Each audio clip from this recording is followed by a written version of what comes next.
വാർത്തയിലേക്ക്. സസ്പെൻഷനിലായ ഉദ്യോഗസ്ഥനെ തിരിച്ചെടുക്കാൻ വനം മന്ത്രിയുടെ ഇടപെടൽ. 10-ലധികം കേസിൽ പ്രതിയായ Palode forest range officer L Sudheesh കുമാറിനെ തിരിച്ചെടുക്കാൻ നിർദ്ദേശിച്ചുകൊണ്ട് വനം വകുപ്പ് ഉത്തരവിറക്കി. ഇരുതലമൂരിയെ കടത്തിയ കേസിൽ പ്രതികളെ രക്ഷപ്പെടാൻ കൈക്കൂലി വാങ്ങിയതിന് അന്വേഷണ വിധേയമായി സസ്പെൻഷനിലായിരുന്നു സുധീഷ് കുമാർ. ഈ മാസം 30-ന് സുധീഷ് കുമാറിന്റെ സർവീസ് കാലാവധി അവസാനിക്കുകയാണ്. അഴിമതി കേസിൽ ജയിലിലായിരുന്ന ഇയാൾക്ക് ഏതാനും ദിവസങ്ങൾക്ക് മുമ്പാണ് ജാമ്യം ലഭിച്ചത്. തുടർന്ന് മന്ത്രിക്ക് നൽകിയ കത്തിന്റെ അടിസ്ഥാനത്തിലാണ് ഇപ്പോഴത്തെ ഇടപെടൽ. കേസിൽ ജാമ്യം ലഭിച്ചതിന്റെ അടിസ്ഥാനത്തിൽ സർവീസിൽ തിരിച്ചെടുക്കുന്നുവെന്നാണ് വനം വകുപ്പ് സെക്രട്ടറി KR ജ്യോതിലാൽ ഉത്തരവിൽ പറയുന്നത്. നടപടിക്ക് വനം വകുപ്പ് മന്ത്രിയുടെ അംഗീകാരമുണ്ടെന്നും ഉത്തരവ് എടുത്തു പറയുന്നു. ആഭ്യന്തര വകുപ്പിന്റെ നിർദ്ദേശത്തിന്റെ കൂടി അടിസ്ഥാനത്തിലാണ് ഇടപെടലെന്നാണ് മന്ത്രിയുടെ വിശദീകരണം. ഒരു കുറ്റത്തിന്റെ പേരിൽ 2 തവണ ശിക്ഷിച്ചു എന്ന് പറഞ്ഞിട്ട് പരാതി എനിക്ക് കിട്ടി. ആ പരാതി പരിശോധിക്കാനും അഡീഷണൽ ചീഫ് സെക്രട്ടറി ജ്യോതിലാലിനെ ഏൽപ്പിച്ചു.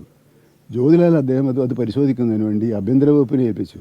ആഭ്യന്തര വകുപ്പിന്റെ നോട്ടോട് പോകണതിനെ ഞാൻ എൻഡോസ് ചെയ്തു. അത് നടപടിക്രമമാണ്. സുധീഷ് കുമാർ മുൻപ് നിരവധി കേസുകളിൽ ആരോപണ വിധേയനായിട്ടുണ്ട്.